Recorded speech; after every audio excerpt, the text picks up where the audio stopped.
Bueno, buenos días, muchas gracias por su participación en esta entrevista en el marco de mi investigación doctoral, el pensamiento proyectual, como parte del objeto de enseñanza de la práctica proyectual. Estrategias para su abordaje en los talleres de proyecto de la carrera de arquitectura en universidades públicas de Argentina. Para iniciar, les voy a pedir si pudieran presentarse, por favor. Bien. Yo soy Pablo Remes Lenikov, soy uno de los profesores titulares del taller de Arquitectura 7 de la Facultad de Arquitectura y Urbanismo de la Universidad Nacional de La Plata, además del profesor titular de ese taller, junto con Pablo Zaragoski, que es el otro titular. Llevamos adelante también el taller de Teoría 1 de la facultad, de la misma facultad, y bueno, demás trabajos de investigación y de docencia en posgrado que no viene al caso.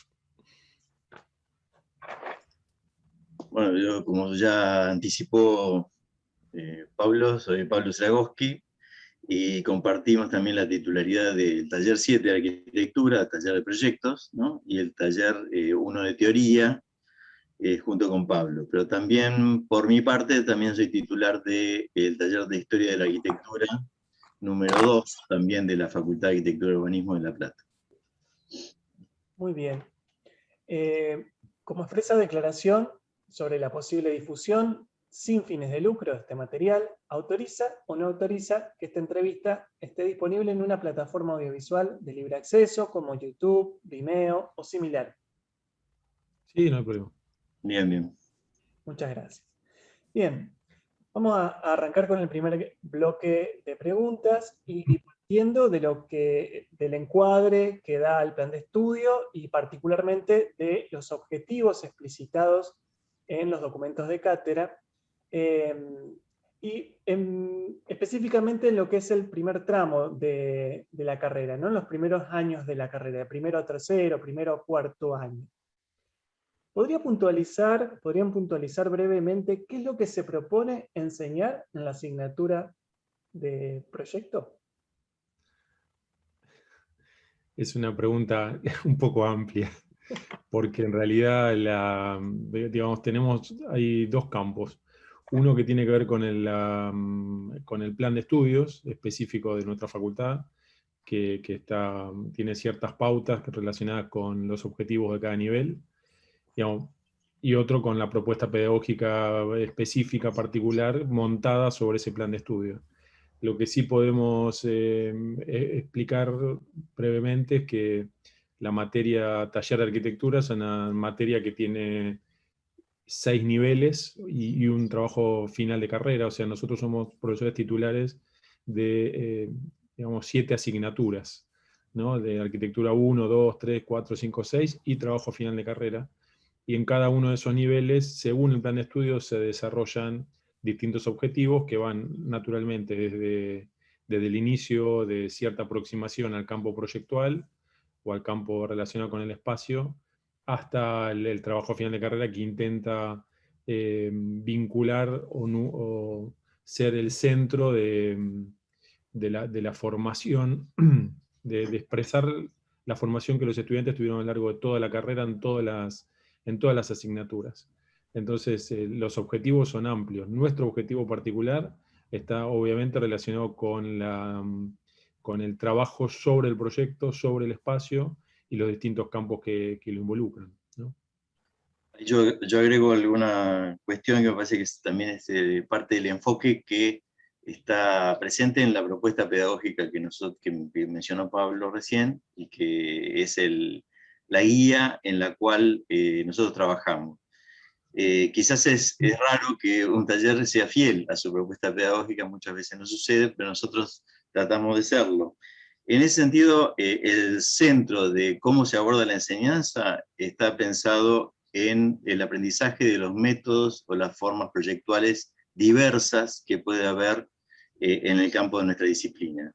Es decir, en un enfoque plural, donde no intentamos enseñar la arquitectura que nosotros hacemos o que nos gusta, sino los modos diferentes que hay de ingreso al proyecto de arquitectura y los procesos en consecuencia, que después nosotros hacemos distintas clasificaciones y organizaciones particulares para definir conceptualmente cada uno de esos aspectos, de esos campos de trabajo. Pero la base es esa, no restringir, no hay una arquitectura buena, una arquitectura mala, no hay unos métodos buenos y unos malos, no hay métodos antiguos o métodos contemporáneos, sino que todo es material de estudio y de trabajo para componer un método de trabajo de cada estudiante que sea individual, diferente, particular a la formación y las aspiraciones de cada estudiante, no a un molde determinado. Bien. Según este encuadre, entonces, que da la propuesta pedagógica, ¿qué es lo que se entiende para la cátedra como proyectar?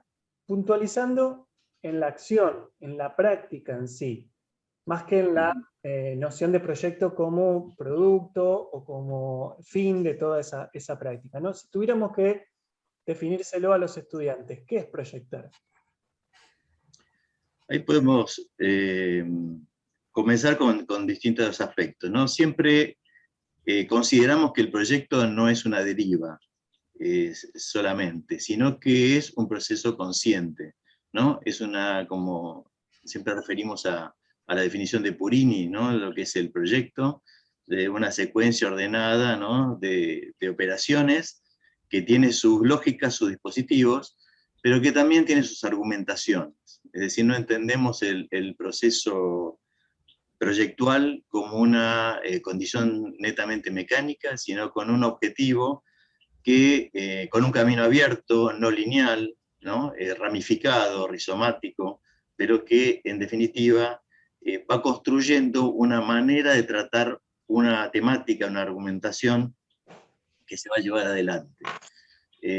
A diferencia de otros talleres, nosotros no confiamos en que el proyecto se inicia con una lista de actividades y un polígono de territorio. Esos no son los datos para comenzar a proyectar. Son unos datos más que luego intervienen en la conformación de un objeto que va a ser producto de un proceso de proyecto, ¿no?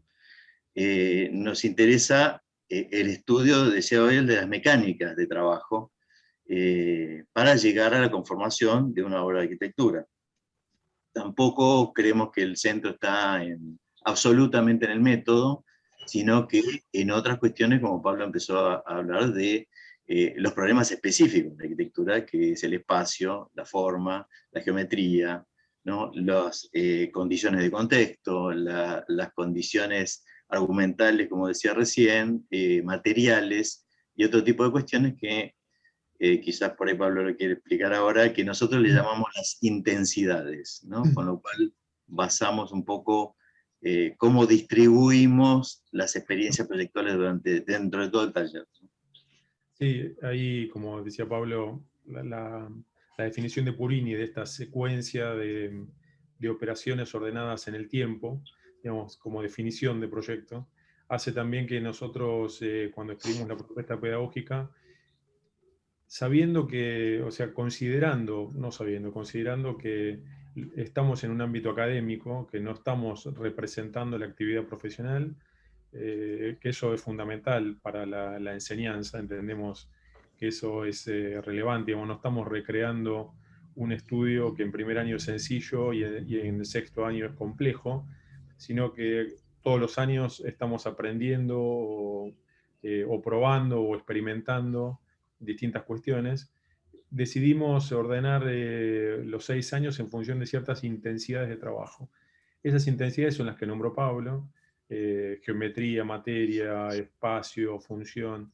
Lo que hacemos cuando trabajamos con esas intensidades es entender que en ese proceso de proyecto intervienen una múltiple cantidad de temas, de condiciones, de posibilidades.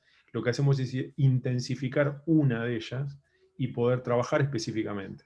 Entonces, como no sé, en primer año, por ejemplo, tenemos geometría el primer semestre, materia el segundo. La condición intensificada para realizar esa actividad académica, ese trabajo de proyecto, tiene que ver con la geometría. Entonces, ese es el núcleo de tema de trabajo, y a partir de ello se derivan otros temas.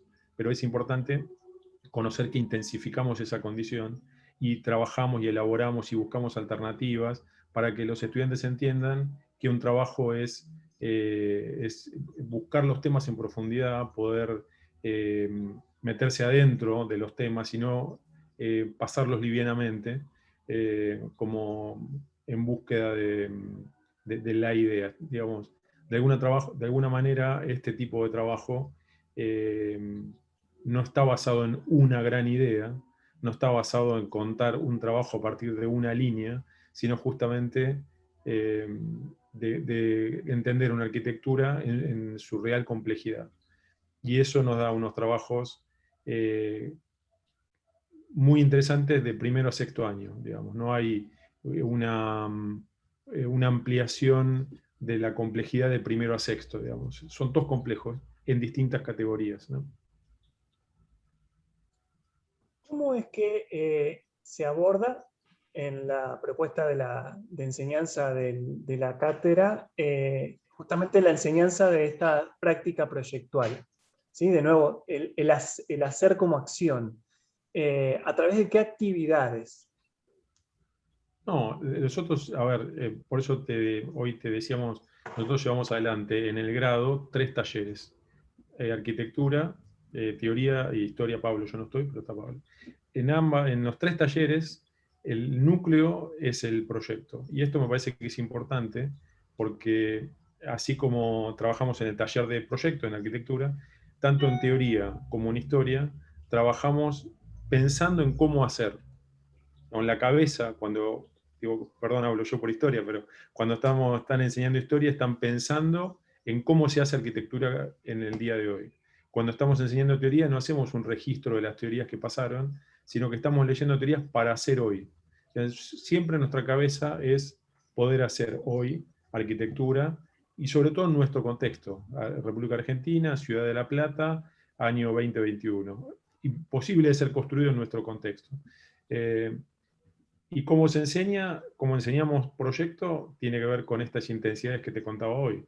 En cada uno de los niveles que llevamos adelante, buscamos hacer ejercicios específicos de la intensidad que van acompañados de pequeñas ejercitaciones más operativas quizás para probar alguna cuestión o profundizar sobre algún tema, acompañados con clases teóricas nuestras, acompañadas por los docentes que llevan día a día cada una de las correcciones, pero siempre es sobre el trabajo del estudiante. Y eso es fundamental, que es un poco lo que decía Pablo hoy. No buscamos bajar una línea de lo que hacemos personalmente o lo que nos gusta, sino centrar nuestro trabajo en el trabajo del estudiante. Y entonces cuando ves nuestras publicaciones, nuestros libros, lo que vas a ver es diversidad de miradas sobre la cosa. Entonces cuando termina el semestre de esa intensidad, vamos a tener un panorama bien amplio de lo que intentamos buscar. Bien amplio digo porque cada estudiante indagó, profundizó, buscó su tema dentro de la intensidad que nosotros planteamos. Entonces eso nos da un abanico grande, y cuando el estudiante termina y ve las entregas de sus compañeros, entiende las múltiples posibilidades de mirar el tema a partir del proyecto. Por eso digo, siempre es con el proyecto, con una idea proyectual en la mano, ¿no? También es importante señalar que todas las ejercitaciones que nosotros planificamos tienen pasos muy certeros de trabajo, es decir, están bastante guiadas, ¿no? Tienen fases en las que se desarrolla tal tipo de actividad, tiene otra fase que se hace otra, digamos, analítica o productiva, o distintas maneras de producir algo. Hay ejercitaciones pequeñas que acompañan la ejercitación del cuatrimestre. Entonces, es bastante guiada la enseñanza a través de los tiempos y qué hay que hacer en cada día. Eso nos parece muy importante, porque además es lo que, bueno, y sobre todo en las condiciones que hemos trabajado los últimos 2 años, era casi inevitable trabajar de esa manera. Pero igualmente lo hacíamos anteriormente. Lo que llamamos la ficha de trabajo práctico, por decirlo de alguna manera, de cada trabajo está constituida por un marco conceptual de por qué se está haciendo ese tipo de trabajo. Por ejemplo, si se está trabajando en arquitecturas referenciales o sobre tipológicas o sobre la materia, hay una introducción que corresponde a por qué se trabaja sobre eso y cuáles son los aspectos principales de ese tema, para luego pasar a una cuestión mecánica de cómo va a ser el desarrollo de ese cuatrimestre a partir de ese trabajo, con distintas fases, como decía hoy, con una bibliografía determinada. Disponemos de mucho material de bibliografía que está siempre en el blog, entonces los estudiantes tienen el material constantemente disponible, no tienen que buscar otra cuestión, es decir, damos muy preparado el punto de inicio en términos de procedimientos y material a consultar.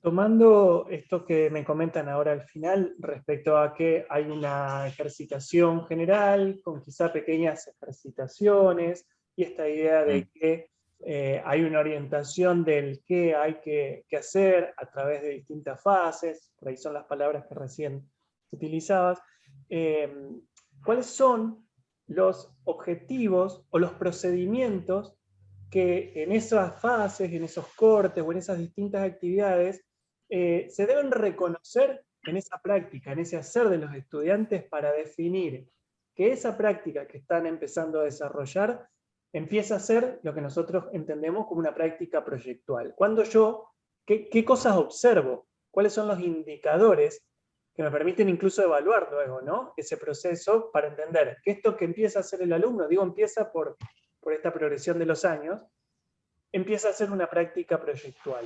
No, por eso te decía que en las 3 asignaturas hablamos de proyecto. Por nosotros no empezamos nunca con el proyecto, estamos siempre con el proyecto. No hay un punto de inicio, estamos leyendo un texto, estamos pensando en el proyecto. Desde el primer minuto. Desde el primer minuto, o sea, no hay...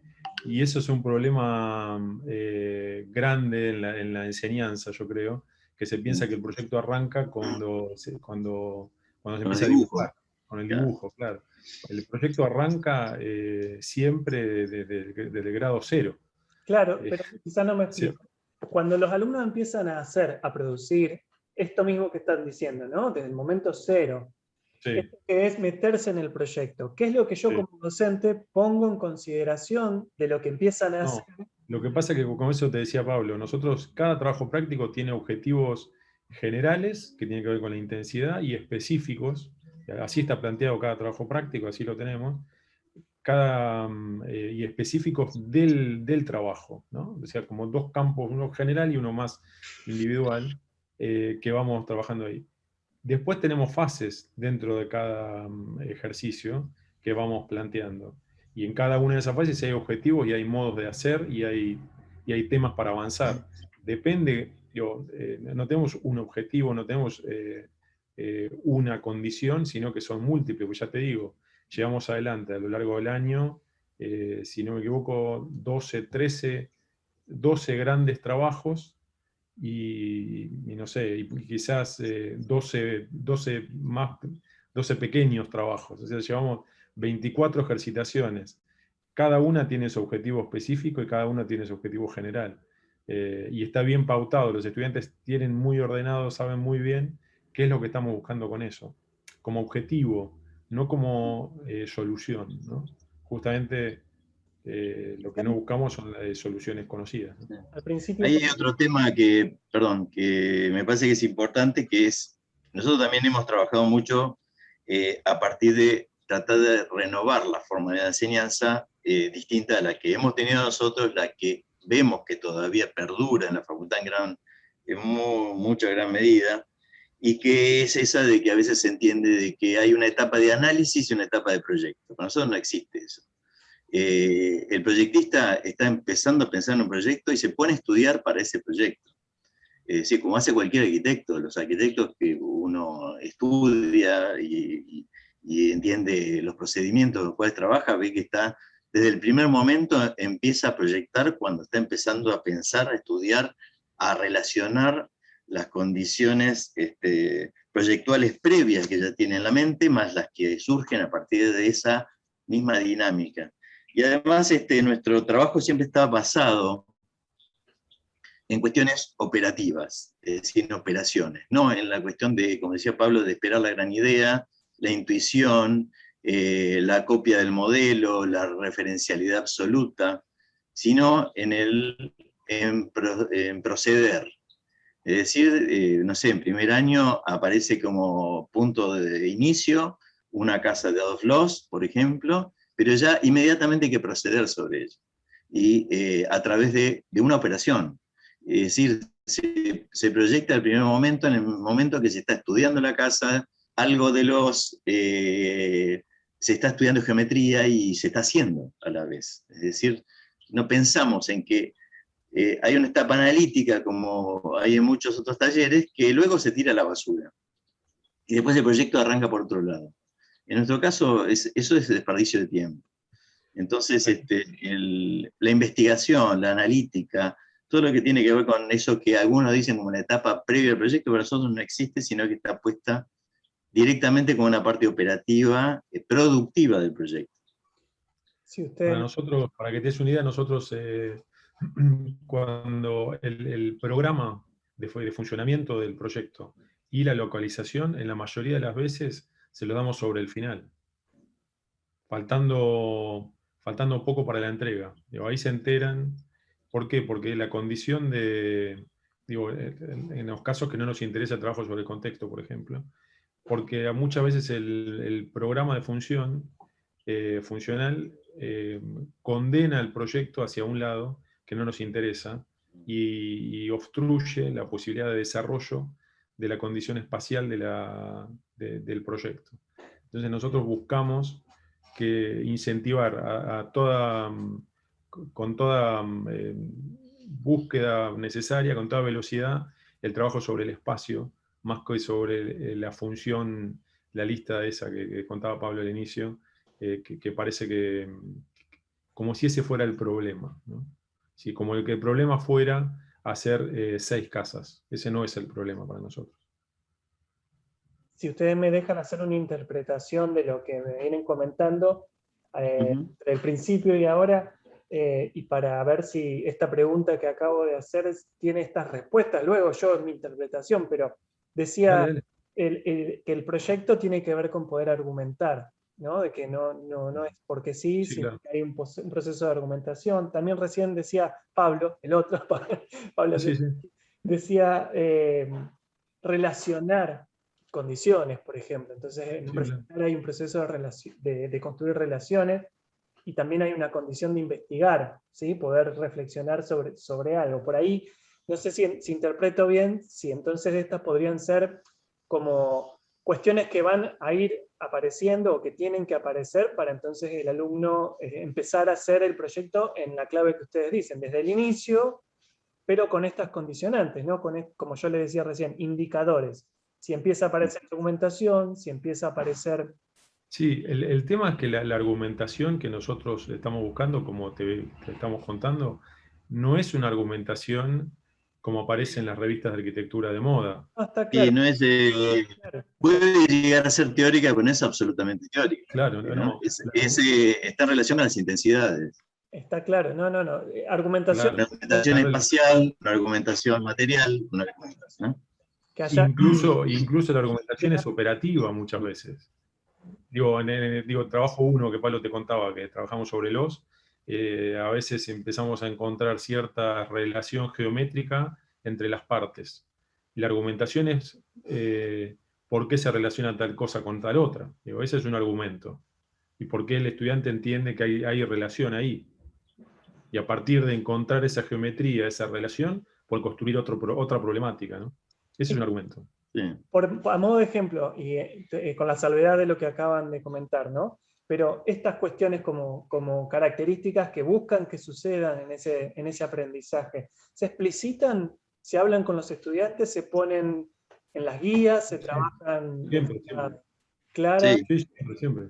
Sí, todo se explica y se habla, incluso en la propuesta pedagógica ya está bastante desarrollado. Y hacemos referencia constante a ese texto, ¿no? Como una especie de constitución, ¿no?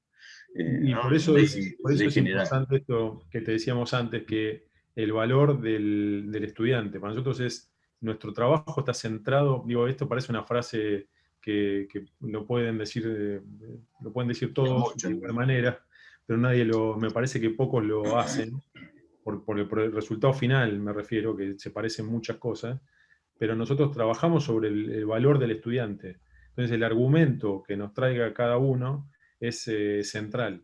No es que buscamos una idea, un argumento, un tema, sino que buscamos el argumento, el tema que cada uno proponga. Todo eso, ya te digo, está todo escrito en la propuesta, en las publicaciones, en la guía de trabajos prácticos, y en cada día que organizan los docentes, que hacen un trabajo enorme, ¿no? Día a día establecen los campos de discusión de trabajo para esa jornada. Eso está bien claro. Perfecto. Sí, los argumentos no son las grandes explicaciones, ni son las, No. como decía Pablo, las memorias de las revistas, ¿no? Donde hay grandes temas contundentes que dicen, y que quieren englobar todo el proyecto a través de eso, sino que son argumentaciones para operar, para trabajar, para proyectar en términos de una secuencia de operaciones. Por eso hablábamos hoy del inicio de esa definición de proyecto, ¿no? Sí, creo que el punto está, por lo menos lo entiendo yo, y yo opero casi de la misma manera, que superar la intuición y poder reflexionar sobre hacia dónde se está pensando en el proyecto y haciendo en el proyecto. Creo que es esto lo que estamos conversando, ¿no? Sí, sí. Sí, la cuestión de la intuición hay que tener también, ser precavidos con qué quiere decir intuición, ¿no? Si la intuición es un método quizás mucho más preciso que el racional, como podría defenderse según algunos autores, la intuición ingresa dentro de algo. Es decir, nosotros creemos que la intuición ingresa como método de trabajo, pero ya sobre un material elaborado y dentro de un proceso, ¿no? Cuando, por ejemplo, se está trabajando diagramáticamente o a través de operaciones sucesivas, iteraciones. Digamos, hay cierto grado de trabajo concreto, específico, pautado, que es el de la verdadera intuición, digamos, ¿no? Pero que no es, a veces se entiende intuición como un antónimo de razón, y sin embargo son caminos paralelos, en definitiva, ¿no? Pero en ese sentido, esa intuición no es la intuición de la que muchos denominan, es al comienzo, para imaginarse una obra y luego concretarla a través de dibujos y ajustarla, digamos. Eso no es para nosotros el proyecto, ¿no? Esa intuición es una cosa más que entra en la mecánica del trabajo, que ya está funcionando. Y otra cosa que decía Pablo, y me parece que lo tenemos que recalcar, es más allá de que para nosotros no hay proyectos ni buenos ni malos, ni lindos ni feos, ni más agradables ni menos agradables, más aceptados y menos aceptados, tiene que ver con proyectos más coherentes. Buscamos siempre la coherencia entre el método utilizado y el resultado que se va a llevar. Por eso el camino al proyecto no es lineal, y es posible de volver atrás constantemente, retomar un paso anterior para seguir hacia adelante, en lugar de estar condenado a un camino estricto, lineal, hacia un objetivo fijo, ¿no? Tenemos una sospecha de objetivos posibles, pero tenemos un camino de procedimientos que nos permiten volver un poco atrás, hacer ese rulo en el camino del proyecto, que es lo que a nosotros nos interesa, donde hay que reflexionar sobre el qué hacer en cada momento. Y eso nos va a dar, y vuelvo a lo que decía Pablo, la variedad de trabajos. Nosotros no estamos esperando trabajos de un tipo determinado, de una estética determinada, sino que aparezca lo que le sale y puede constituir la posibilidad operativa de un estudiante. Cada persona es diferente, con lo cual cada proyecto debería ser diferente. Y sin embargo, hay muchas cátedras que tienen proyectos a la manera de su cátedra, ¿no? Uno reconoce la cátedra por la forma, por la estética, ¿no? Por la condición material, por el uso de tal elemento, que es repetitivo. A nosotros nos podrán identificar seguramente por una especie de esquizofrenia en cuanto a la al resultado, ¿no? Pero es cierto, es decir, a la multiplicidad de resultados que quizás no tienen puntos en común entre sí, más que un modo operativo de trabajo, pero no un resultado formal específico, un resultado espacial, material o contextual. Eso me parece que sí, eso es importantísimo para nosotros, Sí, sin que duda. todos los proyectos sean diferentes. Cuando se empiezan a aparecer es donde empezamos a tener problemas. Pasando al segundo bloque de preguntas, ahora me interesaría consultarles qué es lo que ustedes entienden por pensamiento proyectual. Bueno, es un poco lo que estamos hablando, me parece un poco desde el inicio. Pensamiento proyectual como definición digamos, en la práctica es lo que enseñamos y es lo que hacemos. En todos los ámbitos, nuestra cabeza está seteada en el proyecto y en cómo hacer. No proyecto como una definición ni como una condición, sino que la idea es, con lo que estamos pensando, con lo que estamos estudiando, es hacer proyecto.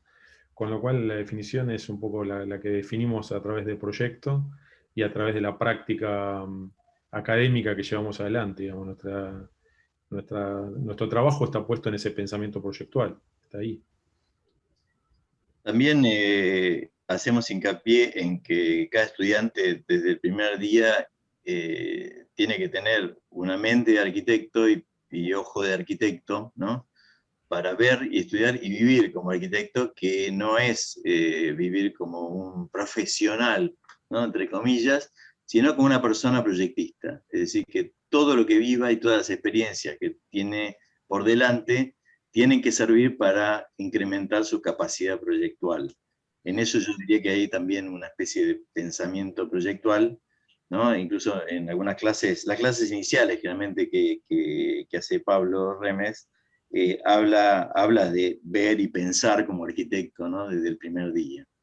Y eso me parece que es ponerse en que con todo lo que uno va estudiando se puede hacer. Para nosotros el pensamiento proyectual es aprender para hacer, no aprender por saber. ¿Se entiende? Por eso en la asignatura teoría y también en historia, y justamente en historia quizás es donde dimos más vuelta el método de trabajo sobre la historia, es pensar, estudiar, analizar para hacer, no para saber.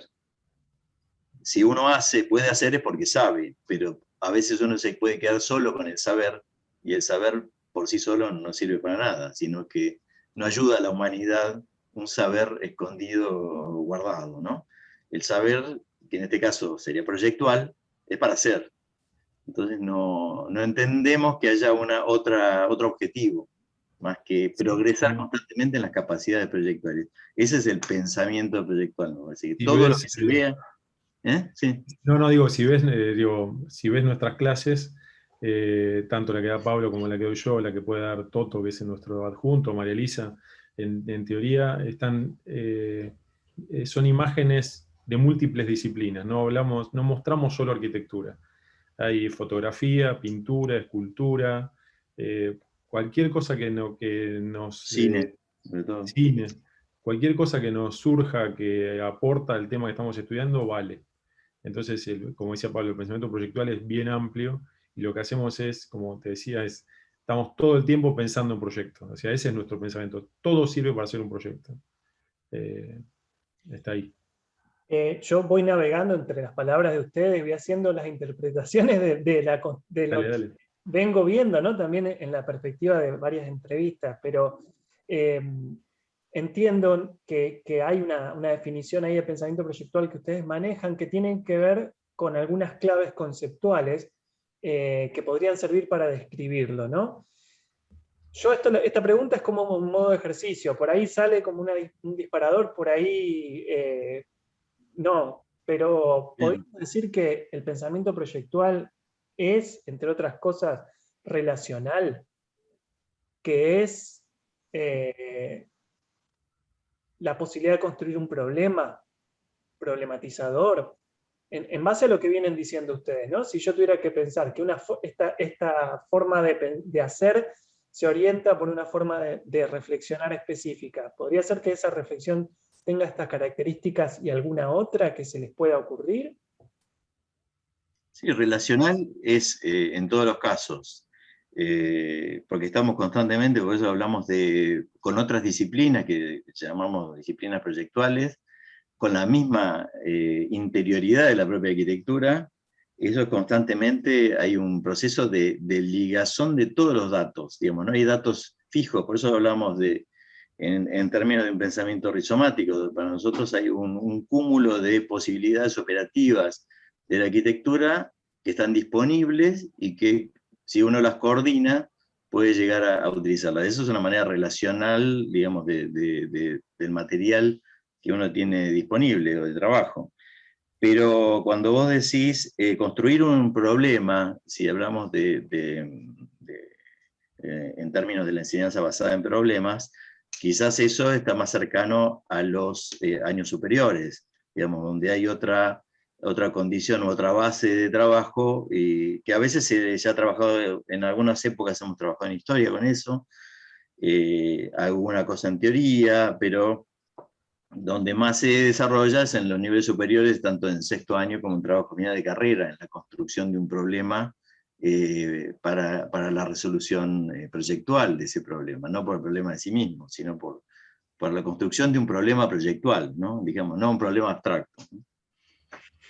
Sí, en la lógica de lo que decían, ¿no? de la construcción de la argumentación, ir indagando, sí, ir aproximándose desde el inicio, entonces me parece que lo podría sintetizar de esta sí, manera. pero desde cuarto año, por ejemplo, en cuarto año la intensidad es, una de ellas es la intensidad conceptual.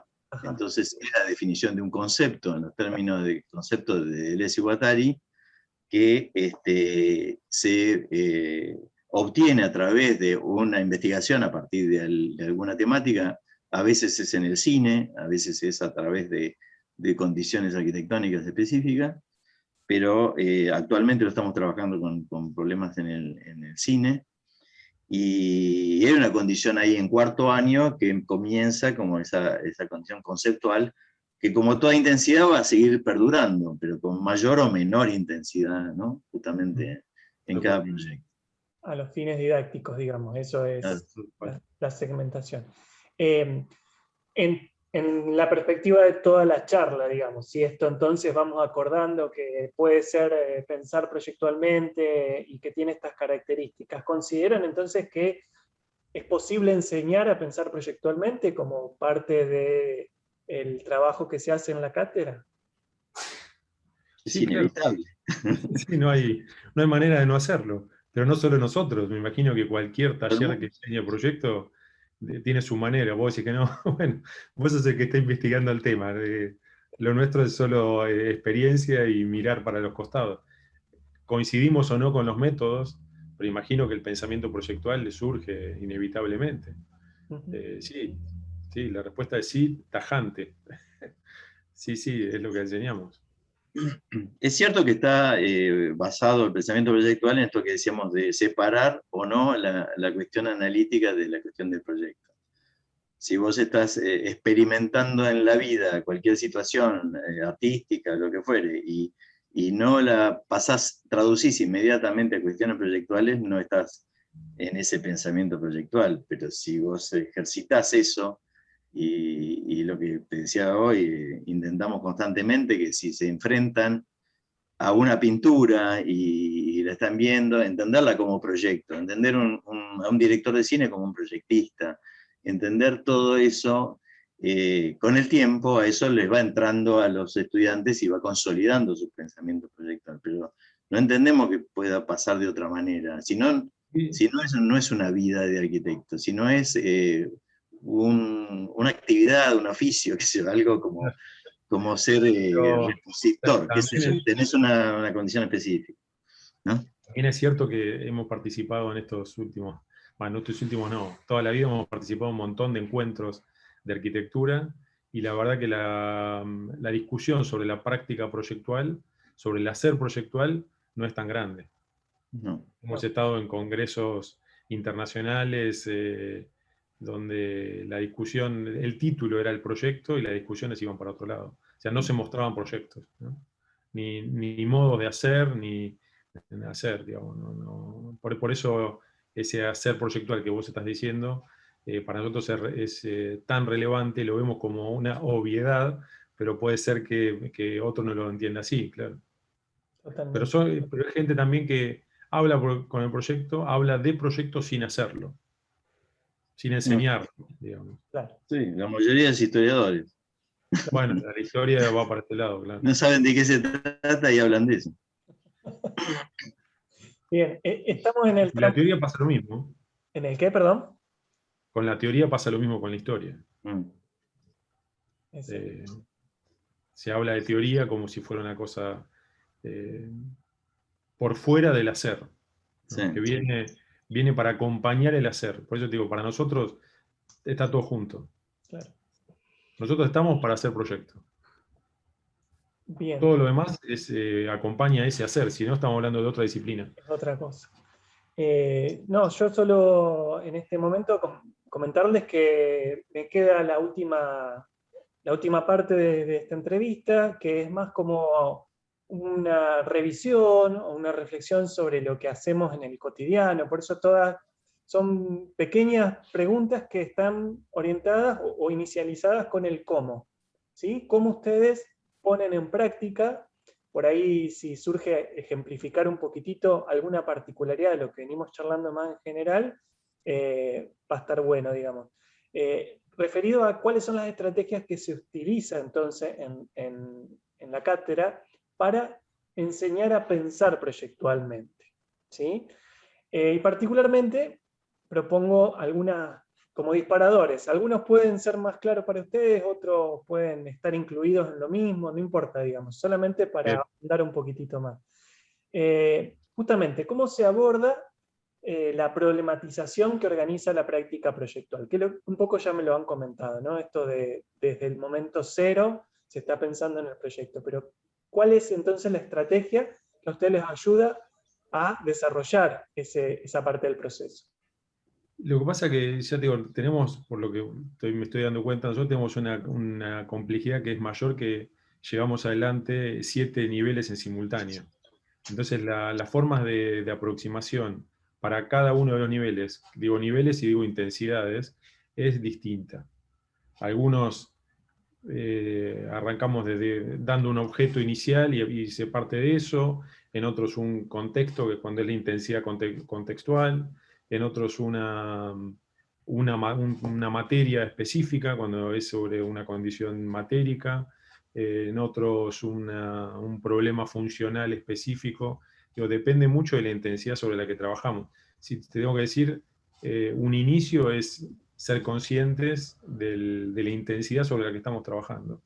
Empezar a plantear el problema a partir de esa intensidad. Las formas que ingresamos en cada intensidad son específicas, ya te digo. Depende mucho. Y, no sé, la cuestión tipológica, cuando damos ya no es ya es una serie.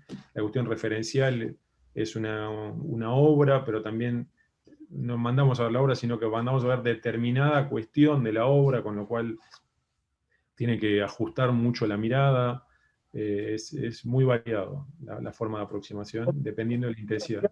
Como ilustración de justamente esto, a mí me sirve muchísimo. Te lo agradezco mucho, Pablo. Bueno. La pregunta que seguiría sería, y cuando le dan alguna de esas intensidades, cualquiera sea las que nombraste, digamos, ¿qué tienen que hacer respecto a eso? ¿Tienen que elaborar un material? ¿Tienen que reproponer alguna parte? ¿Tienen que desarmarlo y volverlo a armar? ¿Tienen que producir un panel? Estas cuestiones más operativas. No, siempre trabajamos sobre...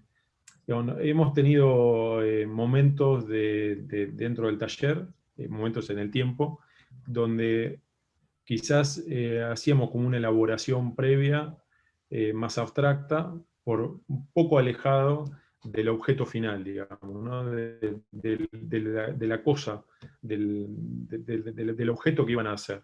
Lo que nos dimos cuenta es que da mejor resultado, los estudiantes lo entienden más cuando directamente trabajamos sobre el objeto.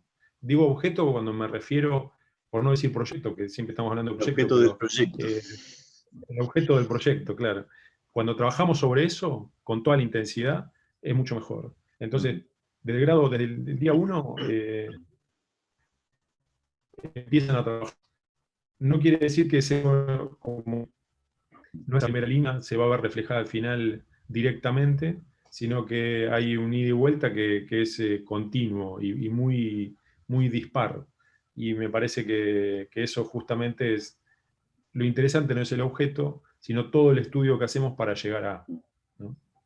Ahí hay otra cuestión que me parece que por ahí perdón, aporta algo a lo que vos preguntás. Bueno, ¿cómo lo hacen, no? Generalmente tenemos si vamos a trabajar, por ejemplo, con un procedimiento referencial, ¿no? Dentro de lo que nosotros llamamos las intensidades de trabajo de archivo, que hay un momento que se trabaja con referentes, no es, bueno, tomen el referente y hagan un proyecto con esto, sino que hay otro elemento, una especie de interfaz que ponemos para cómo tratar ese trabajo. Siempre cada trabajo tiene como una especie de interfaz desde donde se desarrolla, ¿no? Entonces, esa interfaz puede ser una cuestión conceptual, puede ser una cuestión netamente operativa, de definir, no sé, iteraciones puede ser, pero también puede ser, como en el caso de tercer año, que hablamos de un intercesor, ¿no? A un referente se le aplica un intercesor, que es alguien que lo va a modificar en un camino determinado, ¿no? Intercesor en los términos también de lo que puede hablar Agamben o Deleuze y algunos otros pensadores. Pero hay un ejercicio establecido, pero siempre hay una temática operativa o conceptual que también lo activa, ¿no? No es solamente ver qué sale con el a dónde vamos, ¿no? La currícula de nuestra facultad, que es una donde el tiempo, diría, como la televisión es tirano, porque tiene muchísimas materias accesorias que los molestan bastante, hace que el rendimiento del taller tenga que ser bastante específico, ¿no? Bastante productivo todo el tiempo, con lo cual no se puede dilatar un proceso de proyecto. Así que bueno, eso me parece que es importante. Clarísimo.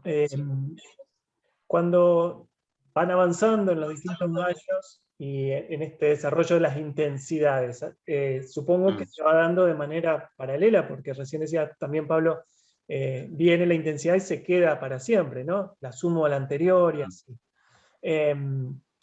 ¿Cómo se trabaja para fomentar la posibilidad de realizar integraciones entre esas distintas variables, le llamo yo, intensidades serían en términos de lo que ustedes vienen desarrollando?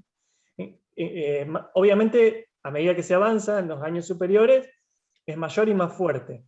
Pero ¿cómo se pone como propuesta de trabajo la necesidad de empezar a hacer esas integraciones? Hay un tema que también me parece que es interesante para esto. Como nosotros tenemos un taller vertical, tenemos muchos docentes, una de esas condiciones es que los docentes se mueven todo el tiempo. No tenemos docentes fijos por intensidad, digamos, por nivel, y parte de esa conexión que tiene es que los docentes conocen y reconocen todas las intensidades en todos los niveles. Con lo cual estamos todos entrenados para mirar lo que hay que mirar. La forma de integración tampoco es progresiva, porque el estudiante quizás entra en cuarto año sin haber cursado 1, 2 y 3 con nosotros. Entonces, nosotros tenemos que trabajar con esa intensidad específica. Lo otro es secundario. No nos interesa tanto ese trabajo, que naturalmente surge, ¿no? Pero en primer año también, porque nosotros, por ejemplo, la intensidad que tiene que ver con el referente está en tercer año, pero en primer año arrancamos con un referente, con lo cual está implícito, pero no miramos ese referente a partir de su geometría, de sus condiciones, y a partir de eso trabajamos, pero no es que es acumulativo, ¿no? Cambia la intensidad nomás. En general están funcionando 6 años en simultáneo, nunca están los 7, porque hay uno que es cuatrimestral, Entonces, y se superponen después. Entonces, naturalmente estamos en 2 o 3 lugares a la vez, cada uno de nosotros, con lo cual hay constantemente caras diferentes que van entrando y saliendo para hacer las correcciones, el día a día de cada trabajo. Entonces promovemos eso, que no haya un establecimiento de discípulo, ¿no? de docente y discípulo, sino que reciban críticas y información a la vez también de distintas personas que van pasando por el lugar de trabajo. Últimos 2 o 3 puntitos. Sí, porque tengo que irme a otra reunión, perdón. Sí. No hay Dale. problema, Pablo, cuando... No, te espero, dale. Bueno, concretamente hablaban de esta posibilidad de obtener resultados, por así decirlo, diversos, que no se apunta a una línea proyectual. Pero específicamente, ¿cómo se trabaja sobre la innovación o creatividad, aunque son cosas que pueden no ser lo mismo, durante este proceso de diseño? ¿Cómo se apunta o se apuntala a esto, que siempre es como una virtud del proyecto, ¿no? Pensar en soluciones innovadoras o desarrollar la creatividad? Siempre la palabra innovación es un poco compleja, Sí. pero lo que buscamos es que, digamos, no descartar nada, a todo darle valor, como, digamos, de esas cuestiones que empiezan a aparecer. Ninguna idea que se acerca a la mesa de discusión es cortada, digamos, porque me parece que la innovación está puesta en reconocer aquello que no conocemos. Entonces, tampoco buscamos grandes logros, ni grandes innovaciones, ni renovar la arquitectura de una manera radical. Creemos que eso no va a suceder nunca, pero sí una innovación en las pequeñas cosas. Y quizás no para nosotros, no para la disciplina, pero sí para el estudiante. Que eso Es es importante. milimétrica, ¿no? La innovación es milimétrica. Milimétrica. Lo que para vos puede ser una repetición, para el estudiante puede ser una innovación. Y eso me parece que es muy relevante porque es un ejercicio. Así como está descubriendo y vos le permitís, le das el espacio para que cree su propia innovación, el día de mañana se anima a hacer eso que no conoce. Entonces la innovación está puesta ahí, en cada milímetro que el estudiante avanzó. Que, insisto, capaz que para nosotros ya lo vimos, pero también por eso son las publicaciones que hacemos, para que el estudiante reconozca caminos ya pasados, al igual que los que nosotros ya conocemos de la práctica, y pueda hacer algo que crea distinto. Con eso nosotros nos alcanza y estamos contentos. Nosotros no usamos nunca la palabra ni creatividad, ni creatividad a veces, pero innovación nunca. Pero innovación en realidad es hacer lo que no se sabe hacer. Es eso. Y porque había una frase, la otra vez la hemos citado, ¿no? Creo que en la clase de inicio de año, ¿no? Una frase de John Kennedy que decía, con la carrera espacial ir a la Luna, decía, no hacemos esas cosas porque son fáciles, sino que las hacemos porque son difíciles. Y las hacemos porque no las sabemos hacer y las queremos hacer. Eso es un poco, me parece que representa el proyecto. Si uno hace lo que sabe, no es una universidad, es una escuela técnica, ¿no? De construcción. Una universidad necesita pisar en el camino de fango, ¿no? Claro, un camino donde nada es certero, donde todo se mueve y que hay que ir afianzándose para llegar a algún lado. Pero eso es la universidad, si no, no tendría sentido.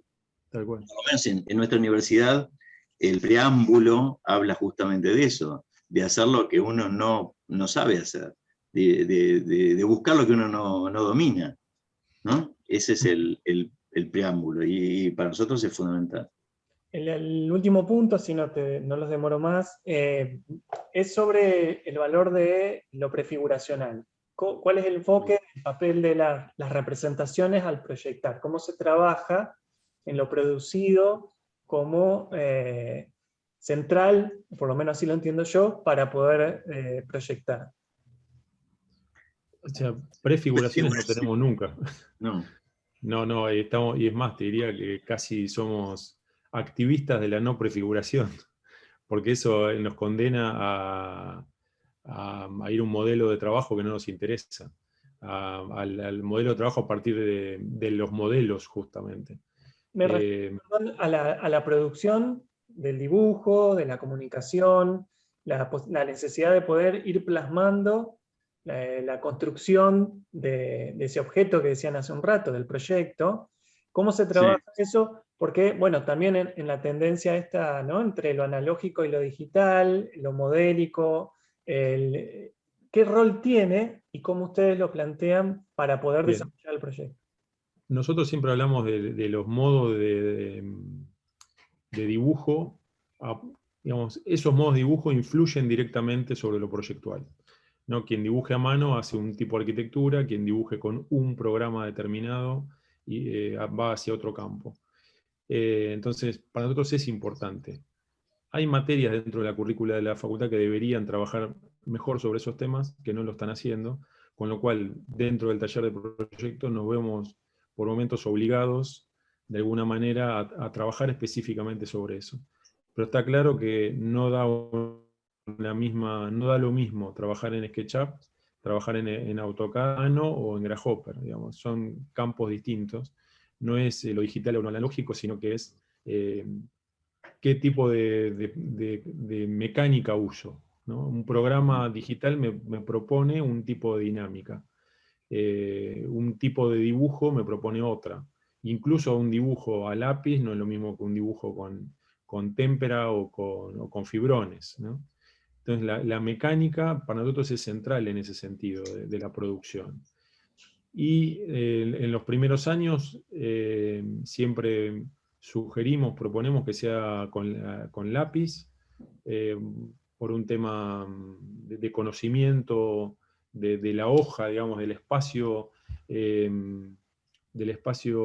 de trabajo que a veces la máquina cuesta, pero conforme avanzan los años, los mismos estudiantes van buscando sus métodos. Sí, depende del proyecto que esté cada uno haciendo, sugerimos algunas técnicas por sobre otras.